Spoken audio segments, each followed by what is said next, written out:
Since their loss, no very great physical changes can have taken place in the nature of the country.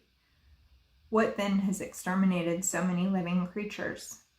In the pampas, the great sepulchra of such remains, there are no signs of violence, but on the contrary of the most quiet and scarcely sensible changes. At Bahia Blanca I endeavored to show the probability that the ancient Adunta, like the present species, lived in a dry and sterile country, such as now is found in that neighborhood. With respect to the camel-like llama of Patagonia, the same grounds which, before knowing more than the size of remains, perplexed me. By not allowing any great change of climate, now that we can guess the habits of the animal are strangely confirmed. What shall we say of the death of the fossil horse? Did those plains fail in pasture, which afterwards were overrun by thousands and tens of thousands of the successors of the fresh stock introduced to the Spanish colonists?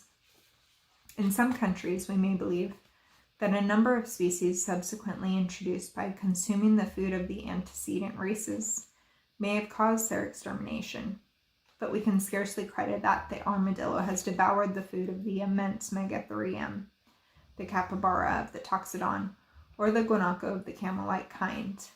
But granting that all such changes have been small, yet we are so profoundly ignorant concerning the physiological relations on which the life and even health, as shown by the epidemics of an existing species, depends, that we argue with still less safety about either the life or death of an extinct kind.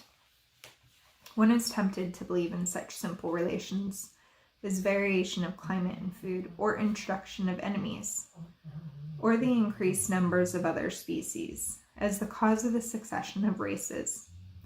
But it may be asked whether it is probable that any such cause should have been in action during the same epoch over the whole northern hemisphere, so as to destroy the Elaphus promeganus on the shores of Spain, on the plains of Siberia, and in northern America, and in a like manner the Bos Arus over a range of scarcely less extent.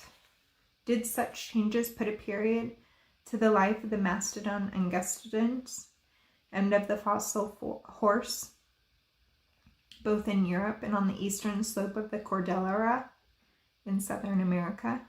If they did, they must have been changes common to the whole world, such as gradual refrigeration, whether from modifications of physical geography or from central cooling. But on this assumption, we have to struggle with the difficulty that these supposed changes, although scarcely sufficient to affect molluscous animals either in Europe or South America, yet destroyed many quadrupeds in regions now characterized by frigid temperature and warm climates.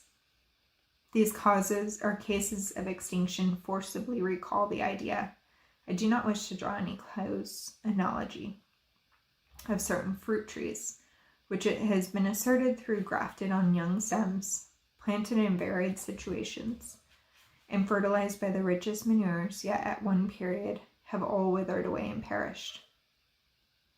A fixed and determined length of life has such cases been given to thousands and thousands of buds, or individual germs, although produced in long succession. Among the greater number of animals, each individual appears nearly independent of its kind, yet all of one kind may be bound together by common laws, as well as a certain number of individual buds in the tree, or polypi in the zoophyte. I will add one other remark. We see that the whole series of animals which have been created with peculiar kinds of organization are confined to certain areas, and we can hardly suppose these structures are only adaptations to peculiarities of climate or country, for otherwise animals belonging to a distinct type and introduced by man would not succeed so admirably even to the extermination of the aborigines. On such grounds, it does not seem a necessary conclusion that the extinction of species, more than their creation, should exclusively depend on the nature altered by physical changes of their country. All that at present can be said with certainty is that as with the individual, so with the species, the hour of life has run its course and it's spent. April 13th. The Beagle anchored within the mouth of the Santa Cruz. This river is situated about 60 miles south of Port St. Julian. During the last voyage, Captain Stokes proceeded 30 miles up, but from the want of provisions was obliged to return. Excepting what was discovered at the time, scarcely anything was known about this large river. Captain Fitzroy now determined to follow its course as far as time would allow.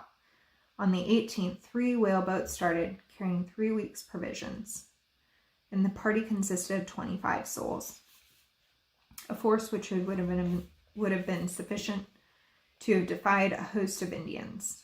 With a strong flood tide and a fine day, we made a good run, soon drank some of the fresh water, and were at night nearly above the tidal influence. The river here assumed a size and appearance which, even at the highest point we ultimately reached, was scarcely diminished. It was generally from 300 to 400 years abroad, and in the middle about 17 feet deep. The rapidity of the current, which in its whole course runs at the rate of from 4 to 6 knots an hour, is perhaps its most remarkable feature. The water is of a fine blue color, but with a slight milky tinge, and not so transparent as at first sight would have been expected. It flows over a bed of pebbles, like those which compose the beach and surrounding plains. Although its course is winding, it runs through the valley which extends in a direct line to the westward. This valley varies from 5 to 10 miles in breadth. It is bounded by step-formed terraces, which rise in most parts, one above the other, to the height of 500 feet, and have on the opposite sides a remarkable correspondence. April 19th. Against so strong a current, it was of course quite impossible to row or sail. Consequently, the 3 boats were fastened together, head and stern, 2 hands left in each, and the rest came on shore to track. As the general arrangements made by Captain Fitzroy were very good for facilitating the work of all, and as all had a share of it, I will describe the system. The party included everyone, was divided into 2 spells, each of which hauled at the tracking line alternatively for an hour and a half. The officers of each boat lived with, ate the same food, and slept in the same tent with their crew, so that each boat was quite independent of the others. After sunset, the first level spot, where any bushes were growing, was chosen for our night's lodging. Each of the crew took it in turns to be cook. Immediately the boat was hauled up. The cook made his fire. 2 others pitched the tent. The coxswain handed the things out of the boat. The rest carried them up to the tents and collected firewood. By this order, in half an hour, everything was ready for the night. A watch of 2 men and an officer was always kept, whose duty it was to look after the boats, keep up the fire, and guard against the Indians. Each in the party had his 1 hour every night. During this day we tracked but a short distance, for there were many islets covered by thorny bushes, and the channels between them were shallow. April 20th. We passed the islands and set to work. Our regular day's march, although it was hard enough, carried us on average only 10 miles in a straight line, and perhaps 15 or 20 altogether. Beyond the place where we slept last night, the country is completely terra incognita, for it was there that Captain Stokes turned back.